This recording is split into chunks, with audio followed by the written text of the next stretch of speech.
Natmoy, Iya. Ya. bisa disepakatin ya kalau di Indonesia tuh emang beneran sekaya itu, seberagam itu. Dan keberagaman ini tuh bukan cuma tentang budaya atau bahasa aja, tapi ternyata emang juga tentang sosok-sosok mitologi setan yang ada di dalamnya gitu. Hmm. Dan malam ini kita bakal coba ceritain satu persatu ya. Ini bukan cerita tentang pocong, kuntilanak, atau genderuwo. Setan-setan yang mungkin kita udah sering bacain gitu.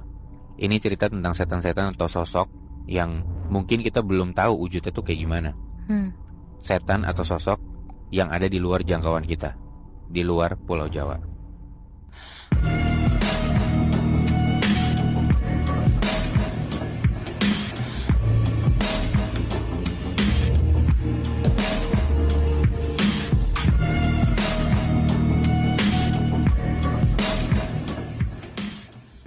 Natmoy, Ya. Ya. cerita pertama dari gue ya. Dan sesuai dengan judul episode kita malam ini, jadi cerita kali ini adalah kiriman dari para noise yang kebetulan bertempat tinggal di Pulau Sumatera. Hmm. Ini cerita dari sebut aja namanya Dahlia. Cuman di sini tuh bukan dia yang ngalamin sendiri. Ini tuh cerita dari salah satu tetangganya dulu. Tetangganya si Dahlia yang pada saat itu baru ngelahirin. Tetangga yang sampai sekarang di pipi kiri anaknya itu ada bekas goresan kayak luka lama, bentuknya bulat, ngelingkar, kayak bekas lilitan usus gitu. Hmm. Tapi bukan karena penyakit ya Natmoy. Semua ini tuh karena si anaknya ini itu sempat diteror sama Palasik, sosok hantu kepala terbang dengan usus ngegantung, dan orang-orang percaya kalau sosok ini tuh makan janin atau bayi. Oh, kayak kuyang gitu ya? Benar, 11-12 sama kuyang. Oke. Nama tetangganya Dahlia ini kita samarin aja, kita sebut jadi Nisa ya. Hmm. Beberapa bulan yang lalu pada saat itu si Nisa ini baru aja ngelahirin anak pertamanya di kampung suaminya. Kampung yang sama dengan tempat tinggal Dahlia dulu. Hmm. Maksudnya Dahlia dulu tinggal di situ tapi sekarang ya dia udah pindah gitu loh. Ah. Jadi di kejadian ini Dahlia sama Nisa itu di tempat yang sama, di kampung yang sama. Hmm. Oh, dan si anaknya Nisa ini tuh cowok. Kita sebut aja namanya Sena ya. Nah, malam pertama pulang dari bidan, Sena tuh nangis, tapi nggak berhenti-berhenti sampai jam 12 malam. Nisa coba nyusuin, dia ganti popok sama meluk Sena. Tapi tangisannya tuh malah makin keras. Dan ini bukan sekedar rewel ya. Kesannya tuh tangisannya udah kayak kesakitan atau ketakutan gitu. Hmm. Mungkin karena lampu kamar nyala dan kerasa terang banget kali ya. Cuman pas dia dimatiin lampunya sama Nisa, rasanya justru bikin dia tuh ngerasa gelisah, nggak tahu kenapa. Dan di sela-sela tangisan anaknya ini, Nisa beberapa kali ngerasa kalau ada yang merhatiin dia dari balik ventilasi atas dinding. Hmm. Nisa mikirnya, oh mungkin ini perasaan dia aja awalnya. Tapi ternyata enggak. Semua pelan-pelan kebukti di hari-hari setelahnya, Natmoy.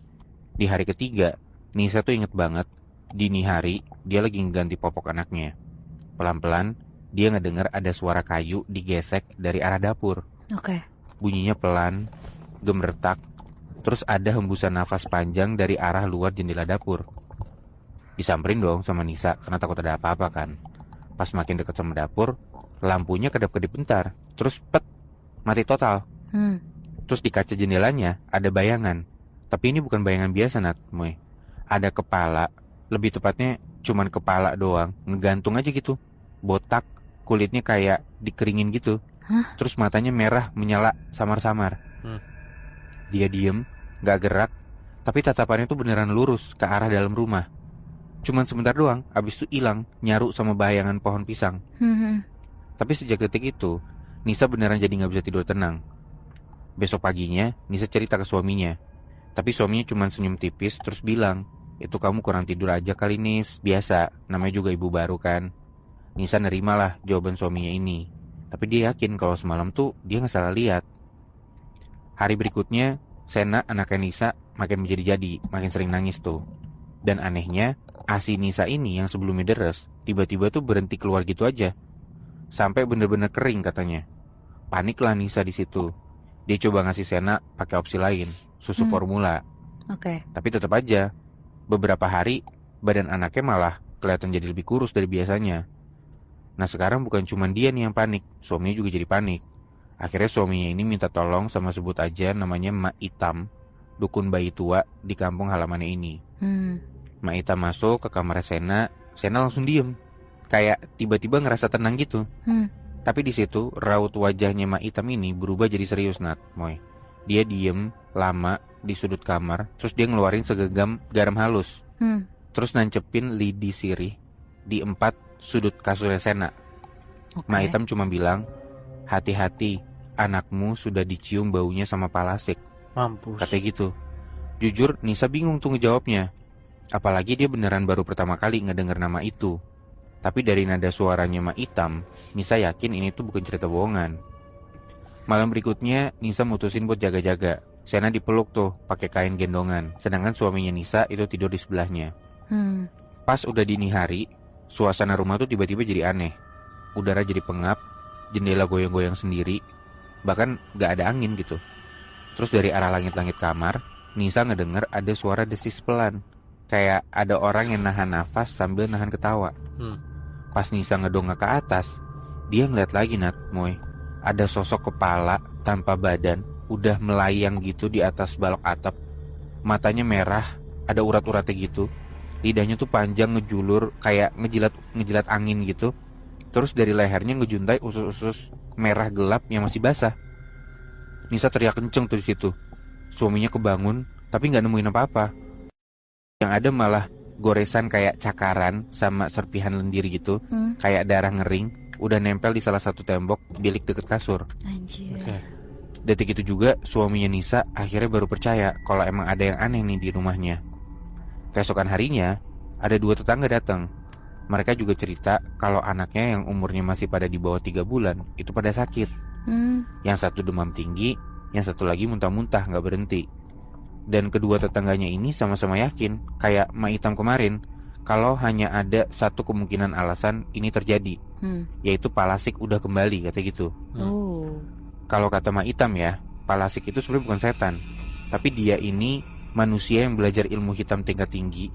Konon katanya, dia bisa misahin kepala dari badannya, terus terbang buat nyari darah bayi, buat memperpanjang umurnya. Jadi emang setahu gue ini persis banget kayak Kuyang sih. Iya, Kuyang juga bener-bener kayak gitu soalnya. Gak semua orang bisa lihat sosoknya tapi. Dan yang lebih ngeri, Nat, Moy, si Palasik ini tuh bisa nyamar jadi siapa aja, bahkan orang yang paling kalian percaya. Nisa jadi makin takut tuh gara-gara denger kayak gitu. Gak cuma sama Palasik aja, tapi jadi takut ke semua orang. Karena ya itu Palasik gitu ya.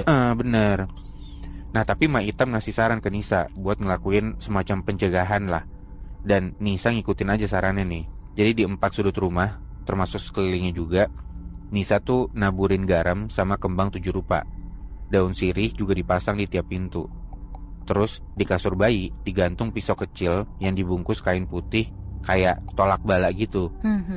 Dan bener aja, Nat, Moy, setelah beberapa hari berjalan, malam itu untuk pertama kalinya Sena tuh bisa tidur tenang. Gak nangis, gak gelisah, begitu juga Nisa.